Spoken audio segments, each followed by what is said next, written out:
Understanding non-self, why letting go leads to true inner peace. The Buddha once said, "All phenomena are without a self." When one sees this with wisdom, one turns away from suffering. This is the path to purification. Understanding the truth of anatta, the absence of a permanent self, is a cornerstone of Buddhist practice and wisdom. It challenges our deeply ingrained attachment to identity, ego, and possessions, which are the root causes of suffering. By deeply contemplating and embodying this teaching, we can free ourselves from the cycles of clinging and aversion, ultimately finding a profound sense of inner peace and liberation. The concept of non-self, Pali anatta, is one of the core teachings of Buddhism. At first, it may seem difficult to understand because it challenges something we often take for granted, the idea of me or mine. Most people naturally believe there is a fixed, permanent self that defines who they are. We might think of this self as a combination of our body, mind, emotions, and memories. But according to the Buddha, this belief in a solid, unchanging self is a misunderstanding, and it's one of the main causes of human suffering. Buddhism teaches that everything in life, including what we call self, is marked by three fundamental characteristics: impermanence, anicca, suffering, dukkha, and non-self, anatta. Impermanence reminds us that everything is constantly changing. Our thoughts, our relationships, our bodies, even the world around us. Suffering arises because we resist these changes and cling to things as if they could stay the same. And at the heart of this clinging is the illusion of self. The Buddha taught, all phenomena are without self. When one sees this with wisdom, one turns away from suffering. This is the path to purification. This teaching invites us to let go of the belief in a fixed self and instead see life as a dynamic flow of experiences. But why does this matter? In today's world, people are often consumed by the need to define who they are. We attach our identity to our jobs, relationships, possessions, and even our social media profiles. When something threatens these attachments, like losing a job, facing criticism, or experiencing a breakup, we feel lost and unhappy. The Buddha's teaching on non-self shows us a different way to live. By understanding that there is no permanent I to protect or hold on to, we can find true freedom and inner peace. What exactly is this self that we cling to so tightly? From the Buddha's perspective, the self is a mental construct, a story we tell ourselves to make sense of our experiences. This story is built on what the Buddha called the five aggregates, khandhas, form, our physical body, feeling, sensations, perception, our recognition of things, mental formations, thoughts, emotions, habits, and consciousness, awareness, itself. When we examine these aggregates closely, we see that none of them are permanent or truly ours. For example, our bodies change constantly, from birth to aging to death. Our feelings come and go, as do our thoughts and moods. Yet we cling to these fleeting experiences as if they were part of a solid me. The Buddha explained this beautifully in the Anatta Lakkhana Sutta, the discourse on the characteristic of non-self. Body, feelings, perceptions, mental formations, and consciousness are not self. If they were self, they would not lead to affliction. One could say of the body, "Let my body be like this. Let my body not be like that." But because they are not self, they lead to affliction, and one cannot have it as one wishes. This teaching shows us that clinging to the aggregates only brings suffering, because they are beyond our control. Interestingly, this idea of the self as an illusion is not unique to Buddhism. In Western psychology, there is a growing understanding that our sense of identity is shaped by our environment, upbringing, and culture. Similarly, philosophers like David Hume have argued that the self is nothing more than a collection of perceptions that arise and fade away. However, what makes Buddhism unique is its practical approach to freeing ourselves from this illusion through mindfulness and meditation. One common misunderstanding is that Buddhism denies the existence of experience altogether. This is not true. The Buddha didn't say there is no experience. He simply pointed out that there is no unchanging self behind the experience. In the same way, a river exists, but it is not the same water flowing through it at any moment. The river is a process, not a fixed entity, and so are we. When we cling to the idea of I and mine, we create endless problems. Think about how many arguments arise from the need to defend our opinions or possessions. How much stress do we feel trying to prove ourselves to others? The illusion of self traps us in a cycle of fear, pride, and comparison. By seeing through this illusion, we can break free and live with greater ease. One of the biggest challenges in understanding non-self is avoiding the trap of nihilism, the belief that nothing matters and life has no meaning. Some people hear the teaching of non-self and think it means they should reject everything or stop caring about life. But this is a misunderstanding. Non-self is not about denying reality. It's about seeing reality clearly. The Buddha said, "By clinging to self, one only multiplies suffering. By letting go, one discovers true joy." This joy comes from understanding that life is a flow, not a fixed object. Just as a wave is part of the ocean, we are part of the interconnected web of life. Recognizing this doesn't diminish our value, it expands it. When we stop obsessing over our personal identity, we become more open to others and to the present moment. In daily life, we can see the teaching of non-self at work in simple ways. For example, think about how your emotions change throughout the day. In the morning, you might feel confident, but by afternoon, you're anxious about a task. Are these emotions you? If they were, you wouldn't be able to let them go. Or consider how our roles change. One moment, you're a friend, the next a parent, a colleague, or a student. None of these roles define you permanently. They're just temporary expressions of who you are in that moment. Understanding non-self can also help us navigate relationships. When we stop seeing people as fixed identities, he's always selfish, she's just difficult, we open up to the possibility of change and growth. We can respond to others with more patience and kindness because we understand they too are shaped by their circumstances and experiences. The teaching of non-self doesn't ask us to abandon life. It invites us to embrace it fully, without clinging. It's like holding water in your hands. If you grip too tightly, it slips away. But if you hold it gently, it stays. By letting go of the illusion of self, we stop grasping and start living with true freedom. In meditation, we can experience this directly. When we observe our thoughts and sensations without labeling them as mine, we begin to see their impermanent, impersonal nature. This doesn't make life less meaningful. It makes it more vibrant. As the Buddha said, "In seeing things as they are, one becomes free from the fetters of ignorance." This freedom is the heart of the path to peace. The Buddha taught that the path to understanding non-self is not merely intellectual.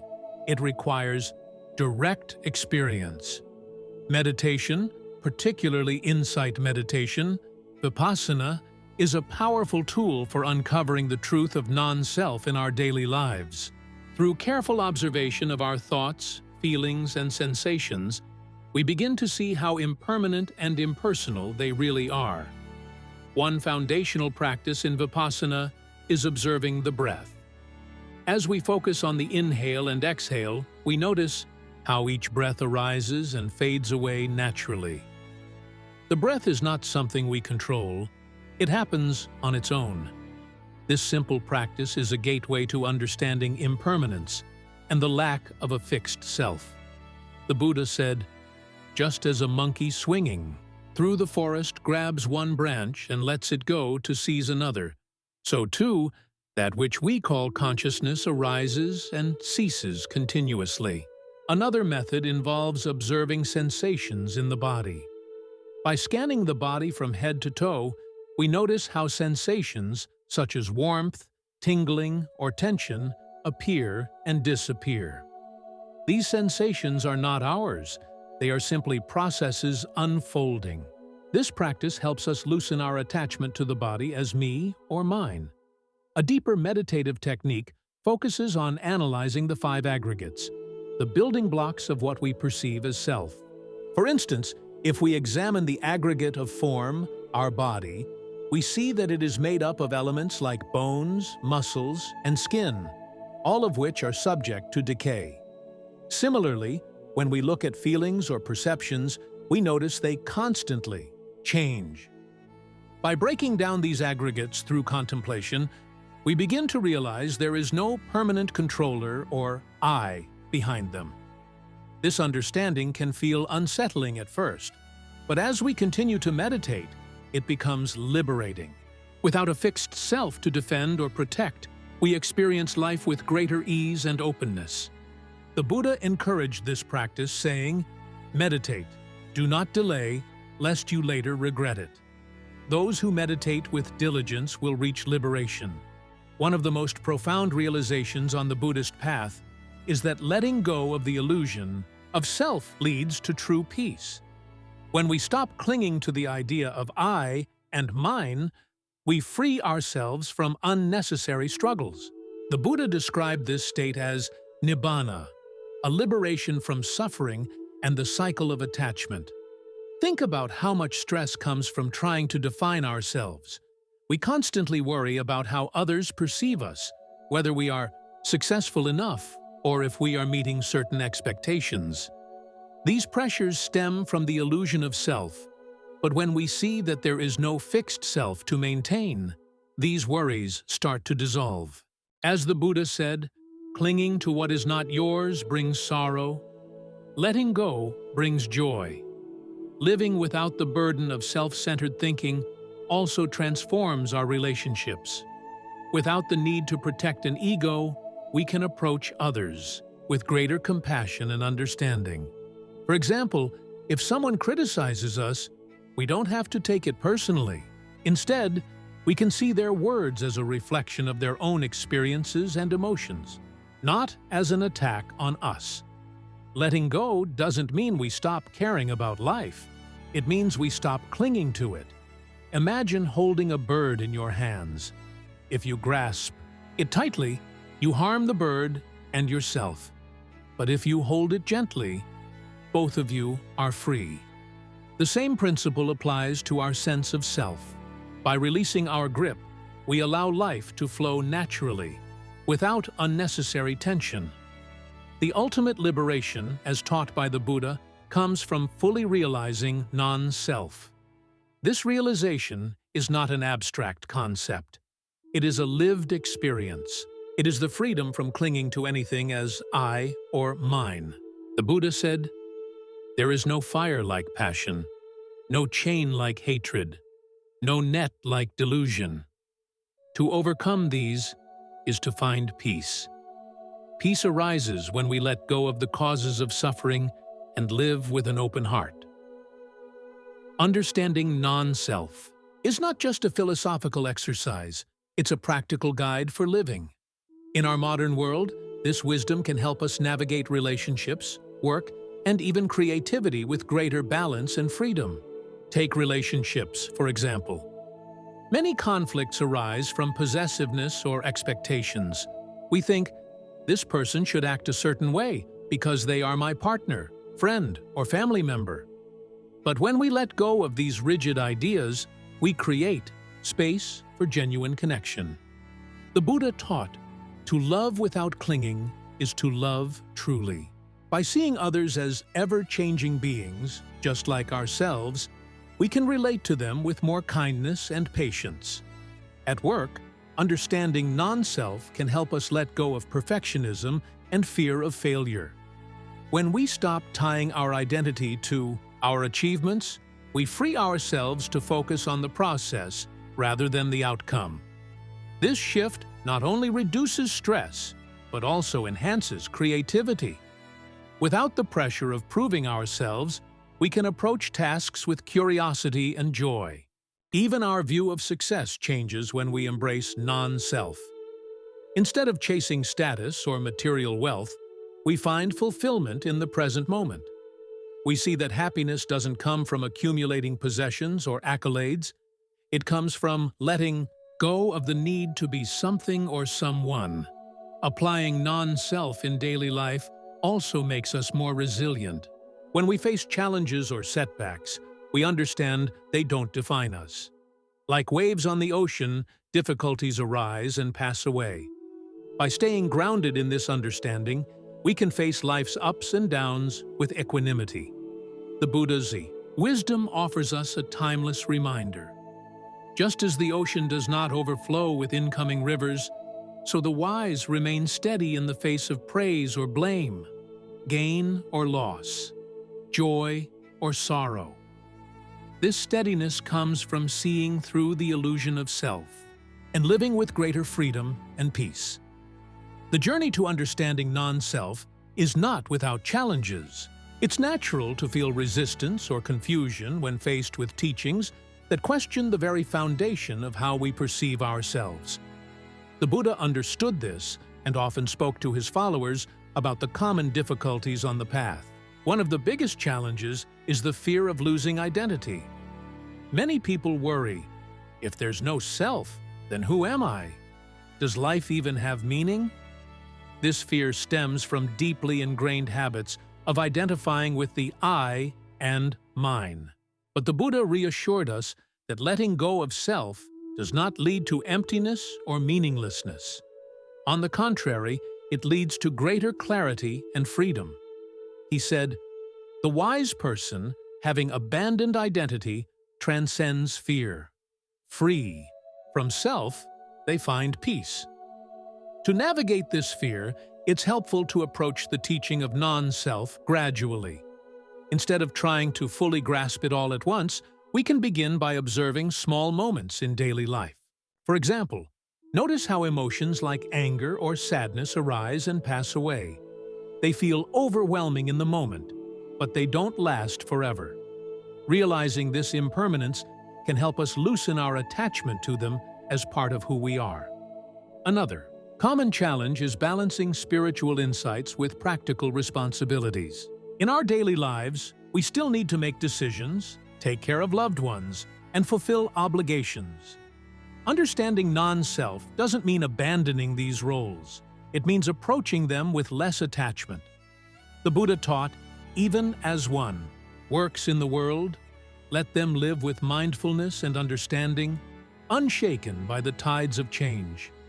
For example, you can fulfill your role as a parent, friend, or professional without clinging to it as your identity.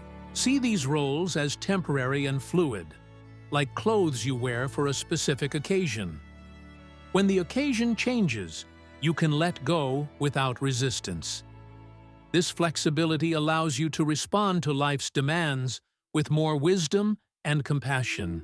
Finally, it's important to recognize that progress on this path takes time. Doubts and difficulties are natural, and they can even be signs of growth. The Buddha encouraged patience, saying, "As a farmer waits for the right season to harvest, so too must one cultivate wisdom with care and perseverance." The teaching of non-self is not just a personal practice.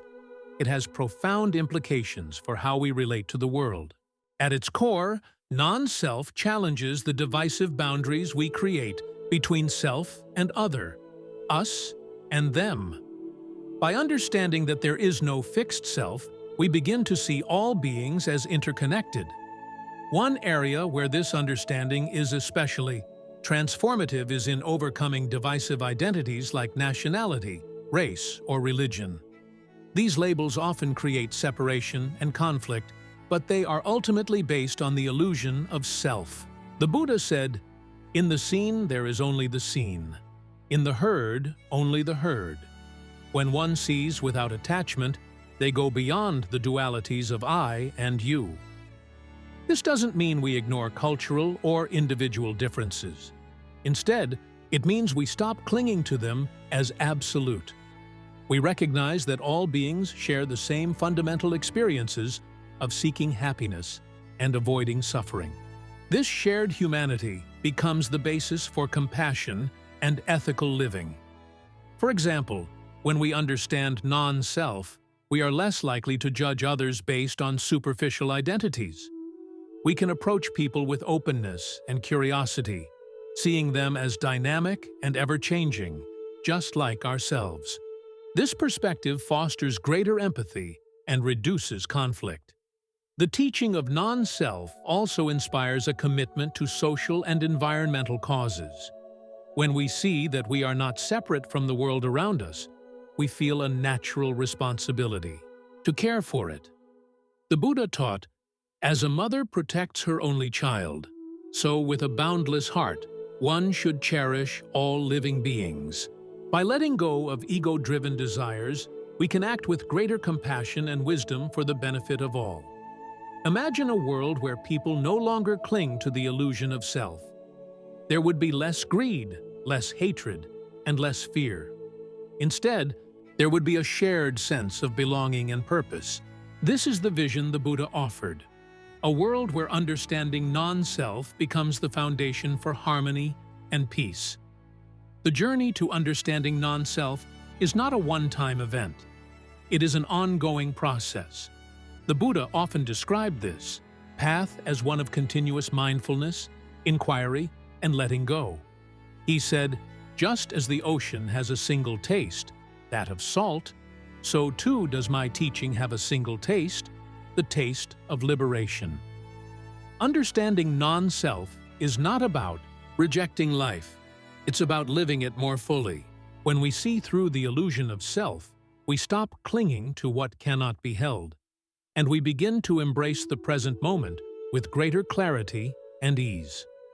Suffering diminishes because we are no longer caught in the endless cycle of defending or proving ourselves. Instead, we live with a sense of freedom and openness. This transformation doesn't happen overnight. It requires practice, patience, and a willingness to face our fears. But with each step, we come closer to the peace that the Buddha spoke of, the peace that comes from seeing things as they truly are. He said, "By letting go, one becomes free. By understanding, one finds peace. And by living with wisdom, one crosses the ocean of suffering." As we reflect on this teaching, it's helpful to remember that the path is unique for each of us. Some may find insight through meditation, others through study, and still others through acts of compassion. What matters is not how we walk the Oidori path, but that we continue to walk it with sincerity and an open heart. In conclusion, the teaching of non-self is not just a philosophical idea. It is a living truth that can transform our lives and our world. It invites us to let go of the illusions that bind us and to embrace the freedom that comes from understanding our interconnectedness. This freedom is the key to inner peace, and it is available to anyone willing to seek it. Buddha's parting words to his disciples were simple, yet profound. "Be a lamp unto yourselves. Work diligently for your liberation." These words remind us that the journey to understanding non-self is ultimately our own. It is a path of discovery, courage, and awakening, a path that leads to true peace and happiness.